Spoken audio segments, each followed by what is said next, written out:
Hey guys, hope you're doing great today. This is Chaplain Willette, and gonna sign off for you this year. I wish I could be there with you guys, of course, in person, but it ain't happening. So I'm gonna just say, hey, it's been good to do some videos for you guys this season. And sometimes seasons don't work out quite like we want them to, but hey, that's okay. There's always opportunity to better ourselves and regroup and always stay positive, because man, we're so thankful for so many things in our life, and just thankful that you guys got an opportunity to play. A lot of you guys did, and that's something to be positive about for sure. I know for me, it's just positive to be able to do this, to have a medium where I could still share things with you guys that'll help you in your life. So I'm going to finish the book of First Peter with you guys, chapter 5. Remember, Peter's that big fisherman. And here he says something pretty cool. He says to the elders of the church, and these are leaders, those that are leading the fellowship. And he says, I too am an elder. And with my own eyes I saw Christ dying on the cross, and I too will share his glory and his honor when he returns. So, pretty powerful experience. To see someone executed through crucifixion was a horrible, horrible, very rude awakening. And I'm sure this impacted Peter's heart and mind, something that he couldn't probably get out of his heart and mind um, easily. And and then he says something good, and that is, even though Christ died, there was something that happened after, and that was obviously his resurrection. And it's kind of the idea that when something is not going so good, hey, look ahead, look to the future. It doesn't, it's not always going to be like that. There's always going to be new opportunities. And Peter knows this. Just as there was a suffering, there was a time of trial. So at another time, there's going to be a time of great glory and great joy. And you guys know this. This is how life is. You have times of trial and suffering, and then you have times of great success and joy and prosperity. And so Peter sees this pendulum swing in his own life, and he saw it in the life of Jesus as well. And he's writing to the fellow leaders. He calls himself a fellow leader with them. He doesn't put himself above people. He doesn't say, "Hey, I'm the best elder ever. I'm the main apostle. I'm the big fisherman guy who hung out with Jesus." Notice that he's right on the level with his other leader friends, man. He's just right there with them. And that's a good thing for us too, not to puff ourselves up too high, right? In the book of First Corinthians chapter 8, it says knowledge puffs up, but love edifies. Isn't that cool? Yeah, knowledge puffs up, meaning it just can make you really prideful, where you become a know it all kind of person. And most of us don't like being around other people that brag all the time. That can really be frustrating, even depressing in a way. It's no good. And so Peter wasn't like that. He wasn't that guy who just said, "Oh, I got some knowledge. I hung out with Jesus. I actually saw Jesus dying on a cross. Um, I'm better than." There wasn't that. He was right on the page with them. Maybe he was a leader or seen as a greater leader than many other people because of his association with Jesus. But Peter doesn't necessarily put forth that foot. He doesn't just put himself out like that. He walks with alongside people, and I love that. Are you walking alongside people? Are you with them? Sometimes when you're a boss at a company, you can kind of put yourself above people instead of work with them, help them out, learn how to be there for them, learn how to associate with them, right? To relate with them. And he does this. He says, "Hey guys, I'm going to plead with you. I want you to feed the flock of God." What does that mean? Feed the flock of God. That means to give it, give the people the word. And what this means by this is help them grow in their understanding of the Bible. And so this was something that Jesus actually told Peter to do. Jesus said, "Peter, feed my sheep." The people Jesus equated to sheep, kind of like a shepherd is to tend to the sheep. So the minister is to tend to the people. How? Well, first by shepherding the flock, by giving them the word. And that might seem like, oh man, is that really that important? Well, yeah. And this is why. Because truth matters, guys. Truth matters. If something's not true, then it's not worth going that direction, right? If it's not true, then we shouldn't do it. And this is what I think a lot of people struggle with in today's world and in our life in general is sometimes we don't want to really look into what is actually true. And see, to the Bible, truth matters. It really matters if God is truly there. It really is matters if Jesus really lived. If it's all a farce and Jesus is not really uh, never was alive and there is no God, then what we're doing is just spinning our wheels. It either is true or it's not. Either we can back it up through evidence or we can't. And that is important. And that's an important emphasis that even the Bible says. Even Jesus said, hey, don't believe me just to believe me. Believe me by my works, by what I am doing, by what you see, by what you feel. And, meaning they were there. They could handle, they could touch, Jesus. And so proof is important. And so teaching is important, teaching what is true. And this is what we should be doing in our life. Just think if you didn't teach truth to your children, what would that be like, right? If you taught them things that were false all the time. Yeah, they would grow up and they wouldn't be able to live in their world because they wouldn't know what was true or what wasn't. And you would be considered a bad parent if you taught them falsehood. And so it's important for us to really hold to the idea that, hey, we want to teach people truth.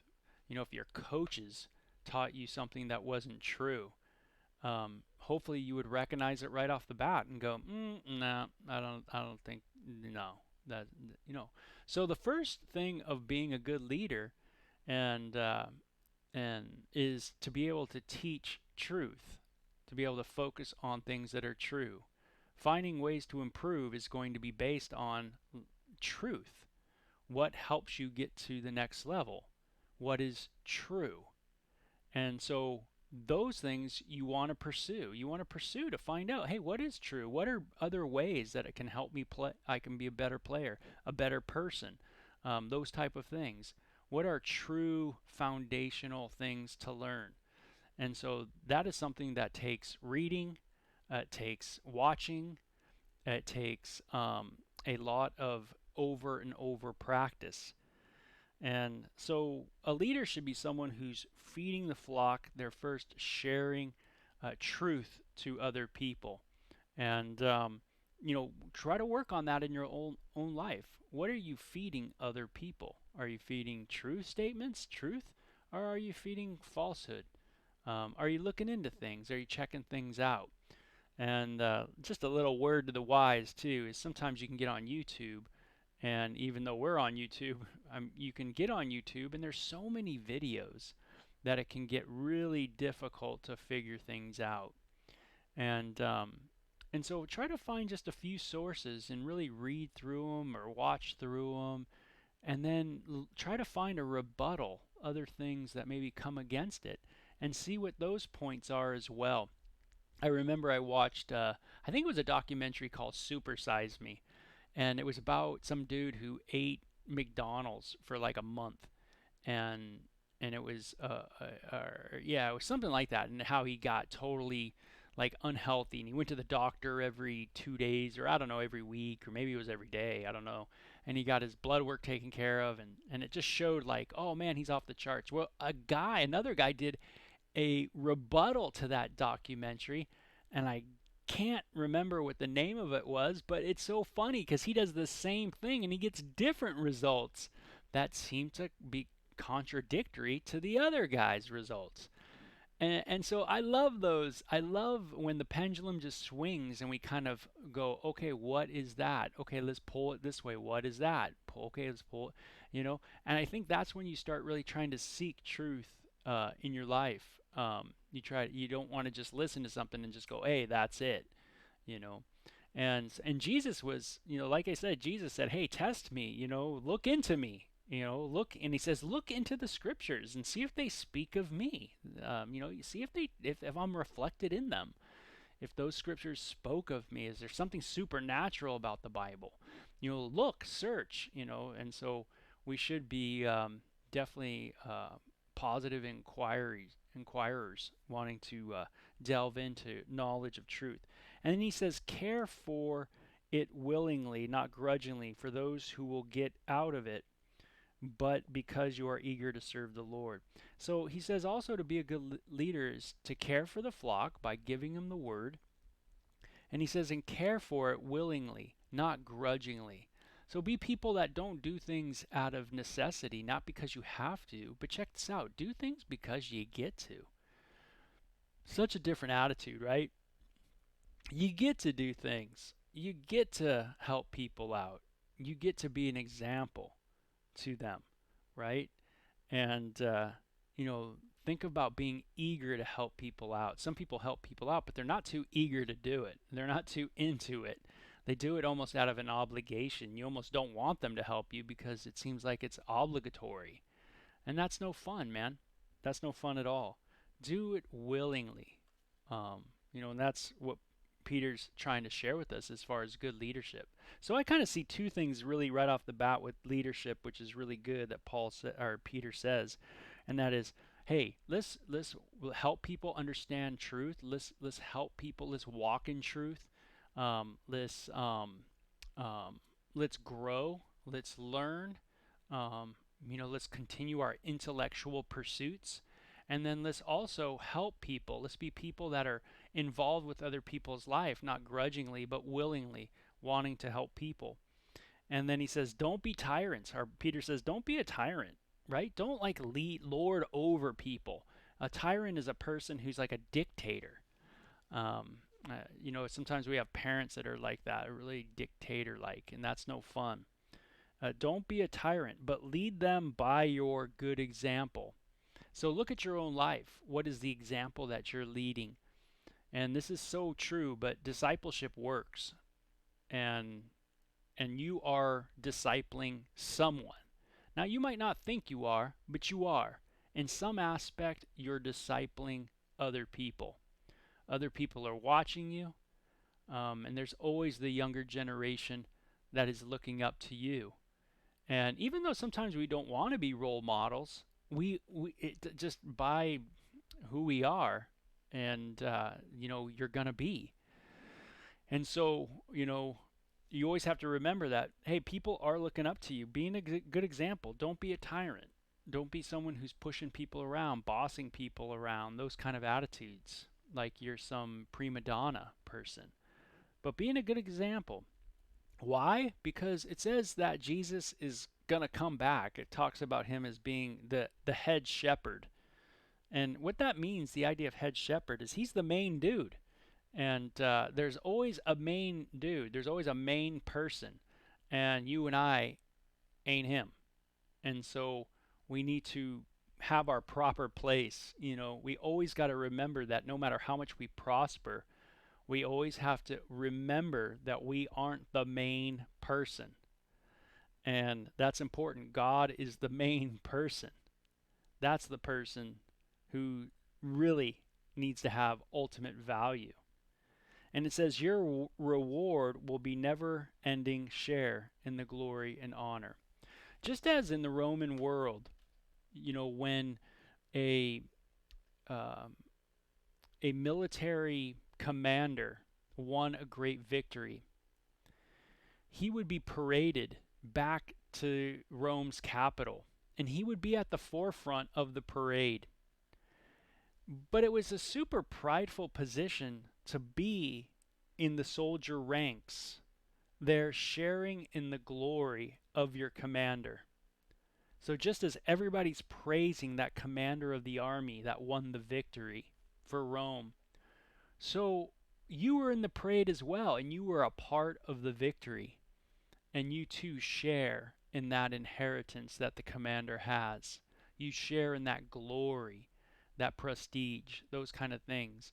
And what Peter's saying is, remember that, everything that is Christ is Jesus's. Everything that is God's, so to speak, he gives to you.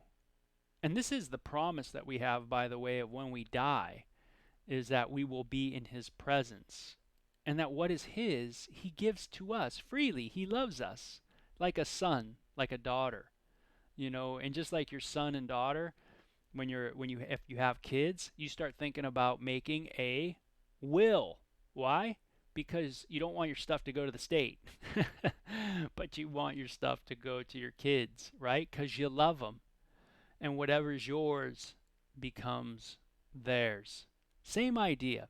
Hang in there, Peter says, man.